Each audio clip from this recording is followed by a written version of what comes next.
Selamat datang di channel Simar Imam. Sembari mendengarkan tinggalkan like dan komentarnya bosku. Jangan lupa pasang headset kalian. Siapkan kopi dan camilan. Lupakan pahitnya kehidupan. Mari kita dengarkan sambil rebahan. Penembak jitu terbaik. Bab 881. Tunggu sebentar. Pria tua berjanggut itu berseru. Kedua pria parubaya yang berdiri di depan Lian segera mengulurkan tangan untuk menghentikan Lian. Salah satu dari mereka melihat Lian tidak berhenti dan bahkan mengacungkan pisau ke arahnya. Lian mengelak beberapa kali, menggunakan langkah halusnya untuk melewati kedua pria parubaya itu, berdiri di depan Bailan, tersenyum tipis, dan mengulurkan tangannya untuk memeluk Yaya. Gerakan yang sangat kuat. Aku ingin tahu apakah kamu bisa menangkap gerakanku. Orang tua berjanggut itu berteriak keras, dan bergerak ke arah Lian seperti ular yang keluar dari laut. Lian menggunakan langkah halusnya untuk menghindarinya, tetapi lelaki tua berjanggut itu mengikutinya seperti bayangan dan tidak bisa menyingkirkannya. Karena dia tidak bisa melepaskannya, Lian berhenti mencoba dan menamparnya. Bang! Aliran udara bergetar, dan sofalah yang pertama hancur. Alis Lian sedikit menegang, bukan karena kultivasi lawannya yang unggul, tetapi karena Bailan bisa berdiri di sana tanpa mengubah wajahnya di bawah pengaruh yang begitu kuat. Dia tidak terluka sama sekali, tapi anehnya auranya tenang, tanpa pamer, dan dia tetap terlihat seperti orang biasa. Leng Lao, biarkan dia pergi. Pria tua berjanggut itu memiliki ekspresi yang gelap, seolah-olah dia memiliki beberapa pantangan, tetapi dia berhenti mengambil tindakan. Dengan bantuan telapak tangan, Lian melayang mundur, mendarat di pintu, dan menatap Bailan. Awalnya Lian mengira Bailan diculik, tapi sekarang tampaknya identitas Bailan seharusnya lebih tinggi daripada Tuan Leng. Selain itu, ketika Lian memasuki villa, dia melihat ponselnya dan menemukan tidak ada sinyal di ponselnya. Seharusnya ada pengacau sinyal di sini, yang menjelaskan mengapa ponsel Bailan tidak bisa tersambung. Yaya, ayo pulang, bisik Lian, mengabaikan semua orang, berbalik dan berjalan keluar villa. Setelah Tuan Leng menunggu Lian keluar, dia memberi hormat pada Bailan dan berkata, saya tidak mengerti mengapa saya membiarkan dia pergi. Dia baru saja datang menjemput Yaya. Dia adalah ayah muridku dan tidak ada hubungannya denganku. Selain itu, izinkan saya mengatakannya lagi, saya tidak ada hubungannya lagi dengan keluarga Bai. Saya harap Anda tidak akan mengganggu saya lagi di masa depan. Petik 2. Bailan berbicara dengan suara yang dalam. Tuan muda, saya harus mengingatkan Anda bahwa darah keluarga Bai mengalir melalui tubuh Anda. Tidak mungkin memutuskan kontak dengan keluarga Bai hanya karena kata-kata Anda. Diam. Bailan meraung dengan marah, memancarkan momentum yang begitu kuat sehingga bahkan Leng Lao pun mau tidak mau mengambil langkah mundur. Saya sudah mengatakan bahwa saya tidak ada hubungannya lagi dengan keluarga Bai, apalagi Tuan Muda. Saya peringatkan Anda lagi, jika Anda mengganggu saya lagi, jangan salahkan saya karena bersikap kasar. Petik 2. Sedikit. Saat Tuan Leng membuka mulutnya, melihat mata Bailan menunjukkan niat membunuh, dia buru-buru mengubah kata-katanya. Nona Bai, saya harus mengingatkan Anda. Jika Leng tidak dapat menyelesaikan tugas ini, pemilik sekte dapat datang sendiri. Petik 2. Apa yang bisa dia ubah dengan datang? Bailan berkata dengan marah, dengan tanda-tanda mengamuk yang samar-samar. Leng Lao ingin mengatakan sesuatu lagi, tapi Bailan mendengus dingin dan berbalik untuk pergi. Leng tua tidak berani menghentikannya. Setelah Bailan pergi, dia meminta seseorang untuk memeriksa orang yang dijatuhkan oleh Lian. Setelah memastikan bahwa dia masih hidup, dia memerintahkan dua orang lainnya. Pergi dan cari tahu siapa dia sekarang. Ya. Kedua pria parubaya itu membungkukkan tangan dan terbang keluar villa dalam sekejap. Di luar villa. Begitu Lian keluar sambil menggendong Yaya, Mao Ge langsung menyapanya. Apakah Yaya baik-baik saja? Mao Ge bertanya dengan prihatin. Tidak apa-apa, aku baru saja tertidur. Jawab Lian. Itu bagus. Hei, di mana Guru Bai, kenapa aku tidak keluar bersamamu? Mao Ge melihat kembali ke villa dengan rasa ingin tahu. Lian menjawab, dia juga baik-baik saja. Dia akan segera kembali. Ayo pergi dulu. Oh, baiklah. Mao Ge menjawab. Kali ini Lian tidak memanjat tembok, dan mereka berdua bertemu dengan penjaga keamanan yang sedang berpatroli sebelum mereka pergi jauh. Saat Satpam melihat mereka berdua, dia tidak berniat menginterogasi mereka. Sebaliknya, dia berinisiatif untuk menyapa Mao Ge.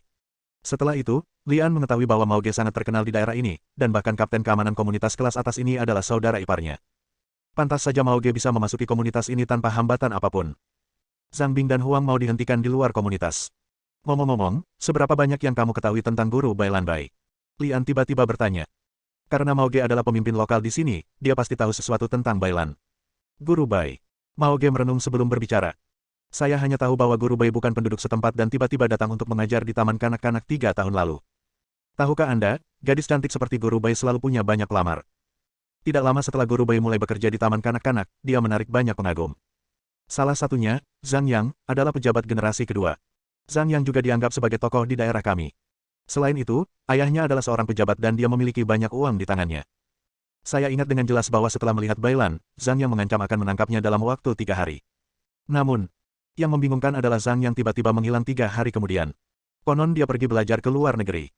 Adapun ayahnya yang seorang pejabat, keesokan harinya juga dijebloskan ke penjara karena suatu kasus, dan masih ditahan. Siapapun yang tidak bodoh dapat menebak bahwa hilangnya Zhang Yang dan pemenjaraan ayahnya ada hubungannya dengan Bailan. Beberapa orang berspekulasi bahwa Bailan memiliki pacar yang lebih kuat, tetapi tidak ada yang melihatnya dalam 3 tahun. Sejak saat itu, tidak ada yang berani mengambil risiko pada Bailan. Petik 2. Lian mengangguk dan menjawab dengan lembut. Masalah antara Zhang Yang dan putranya memang ada hubungannya dengan Bailan, tapi Bailan tidak punya pacar, dia menangani semuanya sendiri. Meskipun saya tidak tahu mengapa Bailan tiba-tiba datang ke sini untuk menjadi guru taman kanak-kanak 3 tahun lalu, namun berdasarkan situasi saat ini, tampaknya Bailan terlibat dengan Bai Yimen. Saya tidak menyangka sekte pakaian putih akan begitu kuat di negara ini. Hanya ada satu jalan antara kedua komunitas tersebut, dan hanya membutuhkan beberapa menit berkendara ke sana. Karena Yaya tertidur, Lian langsung menggendongnya pulang sebelum berangkat. Dia memberi Zhang Bing sejumlah uang dan memintanya mengucapkan terima kasih kepada Mao Ge dan Huang Mao atas namanya. Setelah menidurkan Yaya di tempat tidur, Lian masuk ke kamar mandi dan mandi. Pikirannya masih memikirkan apa yang terjadi hari ini, terutama apa yang terjadi malam ini. Seorang Master Wuzong tingkat kedua. Untungnya, identitas Yaya tidak ditemukan, jika tidak Yaya akan berada dalam bahaya. Setelah kejadian ini, Lian merasa lebih baik tidak meninggalkan Yaya sendirian di masa depan. Selain itu, Bai Yimen muncul di sini, dan saya takut akan mendapat masalah lagi. Apakah Anda ingin membawa Yaya ke kota lain untuk ditinggali? Kota mana yang akan kamu tuju? Lian merasa sedikit tertekan, dan tiba-tiba teringat akan perkataan biarawati Chen Mian. Jika ada tanah suci di hatimu, maka ada tanah suci di mana-mana. Jika ada neraka di dalam hatimu, maka kemanapun kamu pergi, neraka pun akan menjadi neraka.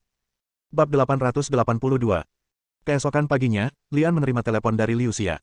Saya telah menemukan Dong Mingrui. Dia ada di bawah. Turunlah dan saya akan mengantarmu ke sana. Tunggu sebentar, aku akan memasak untuk Yaya dan mengirimnya ke taman kanak-kanak. Lian menjawab. Di lantai bawah, Liu Xia sedang duduk di dalam Ferrari merah, mengerutkan kening dan menatap ponselnya dengan tidak senang. Dia datang sendiri dan diminta menunggu dulu. Sepanjang hidupnya, Liu Xia tidak pernah menunggu siapapun. Apa gunanya meminta wanita cantik menunggu? Lian tidak peduli apakah Liu Xia cantik atau tidak, dia secara pribadi memasak sarapan yang berlimpah untuk Yaya dan kemudian mengirim Yaya ke sekolah. Meski Yaya bukan putri kandung Lian, namun keduanya sangat memperlakukannya sebagai putri mereka saat tinggal bersama. Bagi Lian, hanya dengan bersama Yaya dia bisa mendapatkan kembali ketenangan pikiran. Bukankah kehidupan orang biasa buruk? Ayo pergi. Perintah Lian sambil masuk ke mobil Liu Xia. Kata-kata itu diucapkan seperti perintah, dan Liu Xia menjadi semakin tidak senang dan menatap Lian dengan marah. Saya harus mengingatkan Anda bahwa keluarga Dong lebih kuat dari yang Anda kira, jadi sebaiknya Anda tidak melangkah terlalu jauh. Liu Xia berkata bahwa dia datang ke sini secara pribadi karena dia khawatir Lian akan membunuh Dong Mingrui, yang akan merepotkan. Bagaimana perbandingan keluarga Dong dengan jiwa naga? Lian bertanya. Liu Xia tertegun sejenak, lalu mengerti. Dragon Soul memang luar biasa, tapi Ang Li tidak mempedulikannya sama sekali. Terlebih lagi, kepala naga jiwa naga saat ini adalah Ibu Lian. Dibandingkan dengan jiwa naga, apa bedanya betapa hebatnya keluarga Dong? Anggap saja aku tidak mengatakannya. Liu Xia mendengus, merasa paru-parunya akan meledak. Berdengung. Saat Anda menginjak pedal gas, mobil mengeluarkan suara gemuruh yang dahsyat. Pelan-pelan. Banyak sekali orang tua dan anak-anak di masyarakat, jadi jangan pukul mereka. Meskipun Anda tidak memukul siapapun, memukul kucing dan anjing tidaklah baik. Petik 2. Lian mengingatkan. Kata-kata ini benar adanya. Ada banyak orang dan mobil di masyarakat, dan Anda akan menabrak mereka jika tidak hati-hati. Kata-kata itu sangat kasar di telinga Liu Xia. Dia mengira Lian melakukannya dengan sengaja dan tidak bisa menahan untuk tidak memelototinya. Liu Xia ingin sekali menyuruh Lian keluar dari mobil. Dia menyesal menabraknya secara langsung. Singkatnya, Liu Xia merasa bahwa dialah yang menyebabkannya. Pasti postur bangunnya salah, dan pagi hari kurang mulus. Dong Mingrui benar-benar tahu bagaimana menikmatinya. Mungkin karena dia merasa udara di kota itu buruk, dia tidak menginap di hotel bintang 5, melainkan lari ke manor yang jaraknya lebih dari 10 km dari kota. Dikelilingi oleh pegunungan dan sungai, istana ini sangat bagus. Apa, kamu tertarik padanya? Jika Anda menyukainya, saya bisa membelikannya untuk Anda. Petik 2. Liu Xia berkata dengan bercanda. Lian sangat jatuh cinta dengan tempat ini, bukan karena lingkungan dan bangunan kunonya, tapi karena sangat terpencil dan tidak akan menarik perhatian siapapun jika dia melakukan apapun di sini. Kamu memberiku hadiah sebesar itu, apakah kamu ingin menggodaku? Kata Lian bercanda. Wanita lain mungkin tidak tahu harus berbuat apa, tapi Liu Xia tidak peduli sama sekali. Jadi bagaimana jika aku menjemputmu? Kamu adalah putra Long Shou. Kamu masih muda dan menjanjikan, dan kamu memiliki kungfu yang bagus.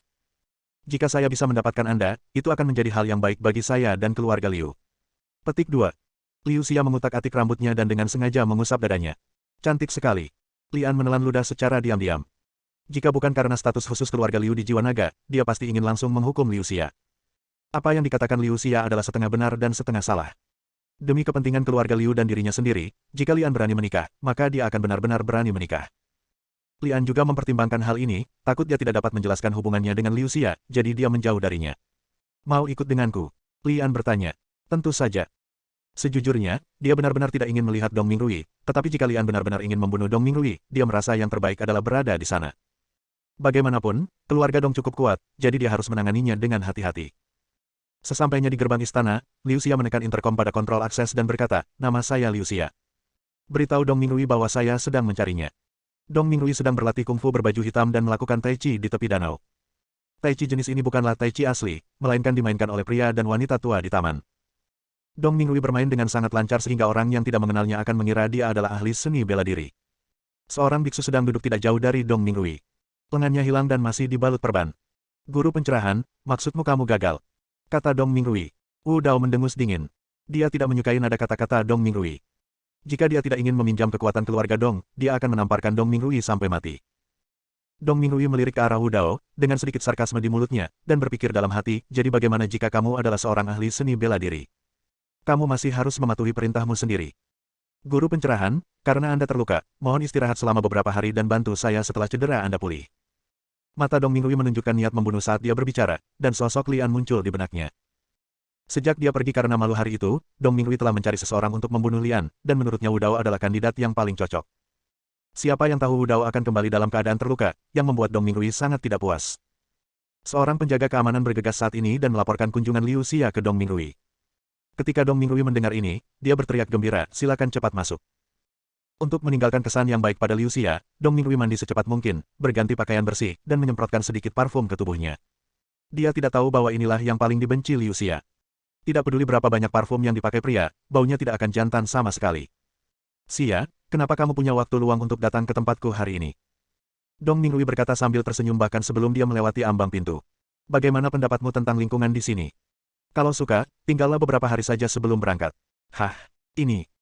Setelah memasuki rumah, Dong Mingrui menemukan bahwa bukan hanya Liu Xia yang datang, tetapi ada juga seseorang yang membelakanginya yang sedang mengagumi kaligrafi dan lukisan di dinding. Dong Mingrui hanya merasa sosok di belakang tampak familiar, tetapi dia tidak menyadari bahwa Lian lah yang ingin dia singkirkan siang dan malam. Liu Xia tidak berkata apa-apa, tapi Lian berbalik dan tersenyum, "Tuan Dong, kita bertemu lagi." "Apakah itu kamu?" seru Dong Mingrui, melangkah mundur untuk keluar. "Itu tidak benar. Ini adalah wilayah saya, dan guru pencerahan juga ada di sini." Memikirkan hal ini, Dong Mingrui menjadi tenang dan berkata dengan senyum sinis, "Siapa yang saya tanyakan?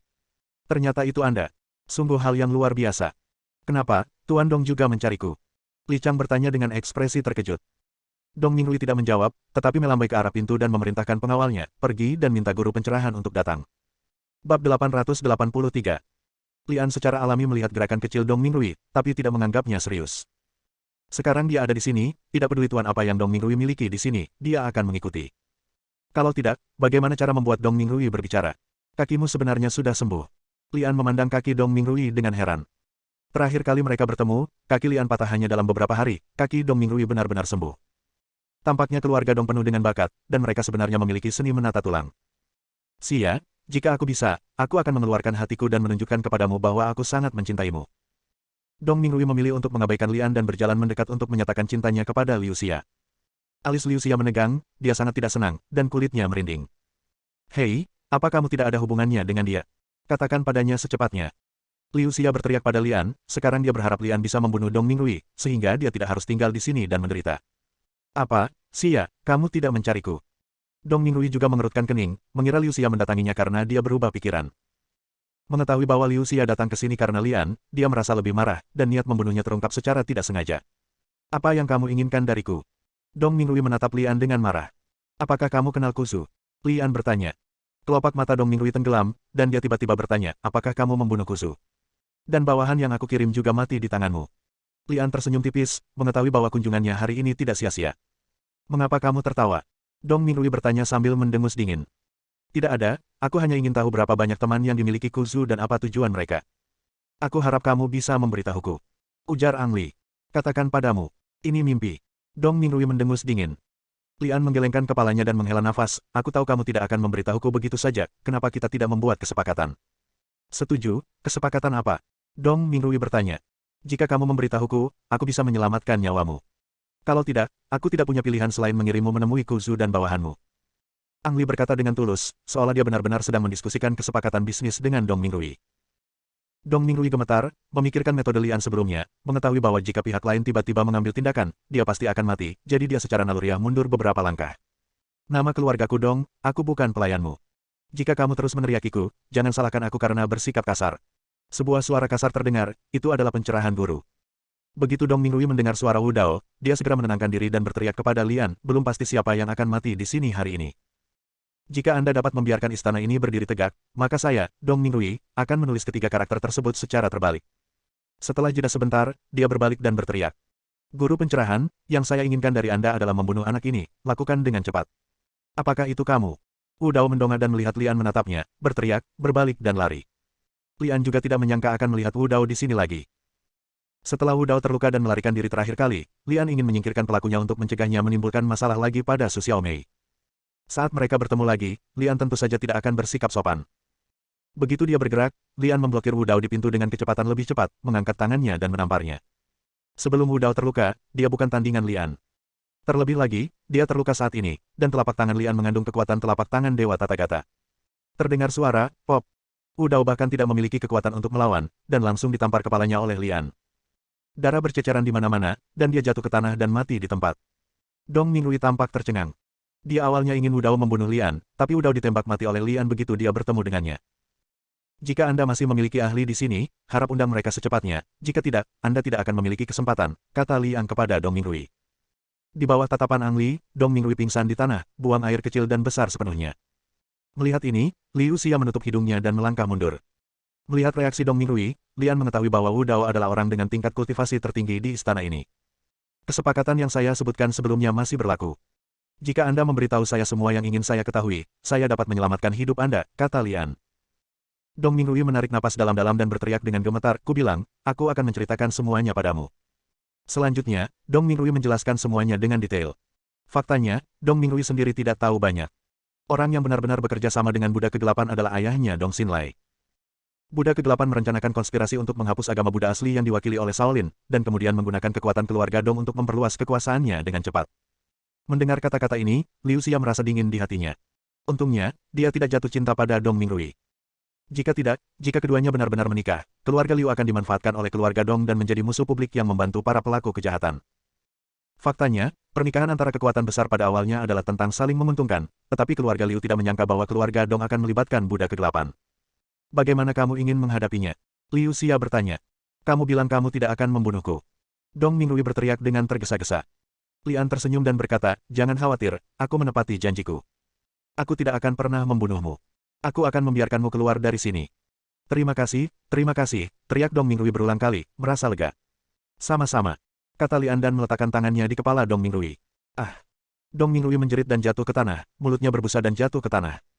Ang Li tidak mengingkari janjinya dan membiarkan Dong Mingrui hidup. Dia hanya menggunakan amarahnya untuk mengacaukan pikiran Dong Mingrui dan mengubahnya menjadi idiot. Kecuali Dong Mingrui, Lian melakukan pertumpahan darah di istana ini, membunuh semua penduduk Buddha Kegelapan dan menghapus semua jejak kehadirannya di sini. Kembali ke kota, Liu Xia putus dengan Lian. Setelah mengetahui konspirasi antara Buddha Kegelapan dan keluarga Dong, Liu Xia harus melaporkan masalah tersebut kepada keluarga Liu dan Jiwa Naga. Mengenai apa yang terjadi di istana, Liu Xia juga akan menanganinya. Tidak ada orang di luar yang tahu apa yang terjadi di sana. Sekembalinya ke rumah, Lian terus bermeditasi di telapak tangan Tathagata. Mengenai kuil Shaolin, Ang Li memutuskan untuk mencari kesempatan pergi ke sana. Selain mengembalikan jubah katun, yang lebih penting adalah demi Buddha Kegelapan. Menurut penjelasan Dong Mingrui, apakah itu kuil Shaolin atau kuil kuda putih, beberapa kuil terkenal mempunyai agen rahasia Buddha Kegelapan yang ditempatkan di dalamnya, dan mereka sedang menunggu kesempatan untuk menumbangkan ortodoksi Buddha. Masalah ini tidak bisa diburu-buru, dan dengan mempertimbangkan Yaya, Lian memutuskan untuk pergi ke Shaolin pada hari Sabtu dan Minggu. Apa yang terjadi di istana tidak bocor. Dong Mingrui berubah menjadi idiot dan menjadi tercerahkan. Namun, Buddha Kegelapan dibantai, tetapi tidak ada cara untuk menyembunyikannya dari keluarga Dong. Dong Xinlai sangat marah dan bekerja sama dengan Buddha Kegelapan untuk mengirim sekelompok ahli untuk menyelidiki kebenaran masalah tersebut. Segera diketahui bahwa masalah tersebut ada hubungannya dengan keluarga Liu dan Liu Xia. Bab 884. Rabu. Lian bangun pagi-pagi seperti biasa dan membuatkan sarapan berlimpah untuk Yaya, lalu mengirimnya ke sekolah. Puan Li. Seorang pria parubaya tiba-tiba muncul di belakang Lian dan memanggil. Lian menoleh ke belakang dan menyadari bahwa dia telah melihatnya di villa. Dia adalah bawahan lelaki tua berjanggut dan anggota sekte berpakaian putih. Pihak lain sebenarnya menemukan tempat ini. Apakah dia ingin mengancamnya dengan Yaya? Alis Lian menegang, menunjukkan ekspresi tidak senang. Pria itu menyadari kemarahan yang terpancar dari Lian dan segera berkata, Tuan Li, jangan salah paham, Tuan Leng kebetulan sedang sarapan di sini dan saya hanya ingin mentraktir Anda makan. Lian mengikuti pandangan pria itu dan melihat ke arah toko sarapan tidak jauh dari taman kanak-kanak. Tolong, Tuan Li, kata pria itu. Lian ragu-ragu sejenak, tapi memutuskan untuk pergi dan melihat apa yang Bai Yimen rencanakan. Karena toko sarapan di seluruh masyarakat hanya ada satu, dan dekat dengan taman kanak-kanak, beberapa orang tua yang tidak punya waktu untuk sarapan akan makan di sini pada jam sekolah, sehingga bisnis toko sarapan sangat bagus. Tuan Leng menempati meja sendirian dan memesan sejumlah tahu, 2 roti vegetarian, dan 1 lauk. Tuan Li, silakan duduk. Tuan Leng menunjuk ke kursi di seberangnya dan berkata. Lian menarik Yaya dan duduk. Anda ingin makan apa, Tuan Li? Tanya Tuan Leng. Tidak perlu, aku sudah makan di rumah. Jawab Lian. Leng Lao sepertinya tidak mendengar apa yang dikatakan Lian. Dia mengangkat kepalanya dan pria parubaya yang memimpin Lian memerintahkan, bantu Tuan Li membuat semangkuk sup pedas, dan minta juga sepotong gorengan. Kue dan 2 butir teh. Setelah jeda sebentar dalam kata-katanya, matanya beralih ke Lian, dan dia terkekeh. Aku tahu kalian anak muda menyukai makanan ini, tapi orang tua sepertiku hanya bisa makan sesuatu yang ringan, kalau tidak perutnya tidak akan mampu menahannya. Makanan disajikan dengan cepat, tapi Lian tidak nafsu makan. Dia memelototi Tuan Leng dan berkata, jika ada yang ingin Anda katakan, katakan saja secara langsung. Jangan terburu-buru, makan dulu, baru bicara setelah selesai makan. Lian tidak berniat menghabiskan waktu bersama pihak lain. Dia berdiri dan berencana pergi tanpa berkata apa-apa. Tidak peduli seberapa tinggi tingkat kultivasi Leng Lao, Lian tidak akan pernah mendapatkan keuntungan apapun jika dia mengambil tindakan, jadi Lian tidak mengkhawatirkan hal ini. Yang sebenarnya mengkhawatirkan Lian adalah Yaya. Tidak mungkin dia bisa menemani Yaya 24 jam sehari. Kalau Leng Lao punya ide untuk Yaya, itu akan merepotkan. Saya ingin tahu apakah Tuan Li mengenal Bai Fei. Tuan Leng tiba-tiba bertanya. Bai Fei. Pria bau berbaju putih itu kemudian mati di tangan Ang Li.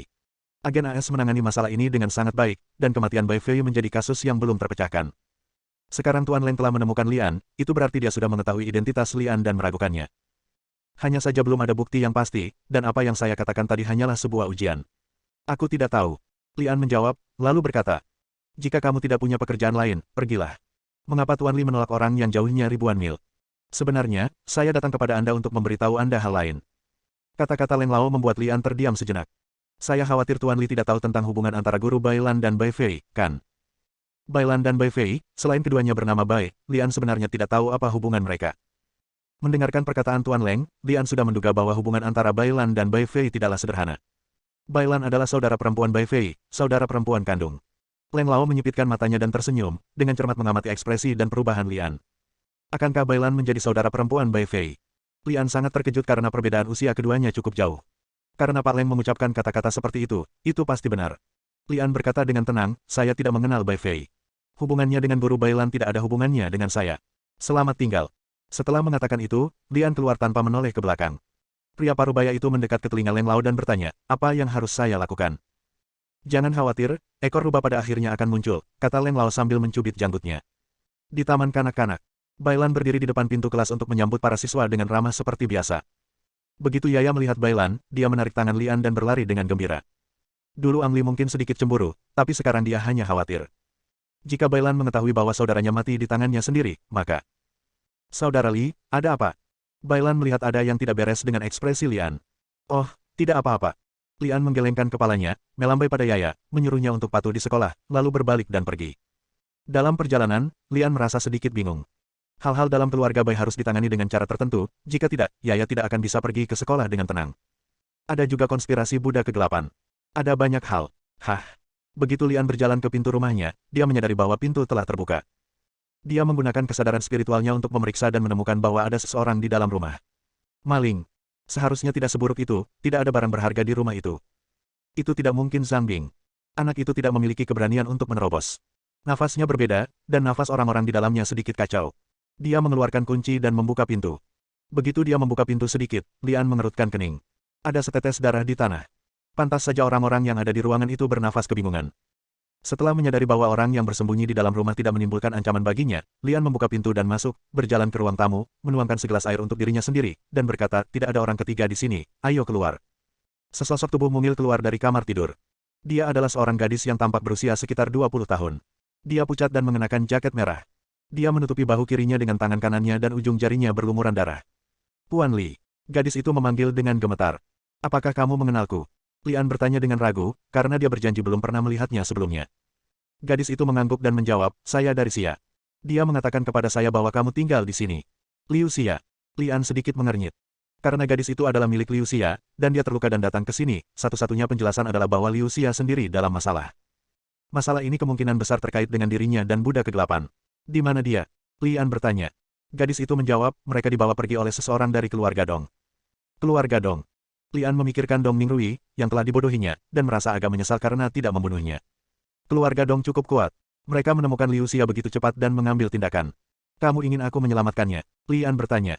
Liu Xia mendapat masalah ini karena dirinya sendiri, jadi dia harus pergi. Tanpa diduga, gadis itu menggelengkan kepalanya dan berkata, tidak, tidak. Nona Xia memanggilku ke sini hanya untuk memperingatkanmu dan memintamu segera keluar dari sini. Petik 2. Suaranya berhenti sebentar, lalu dia berteriak dengan penuh semangat.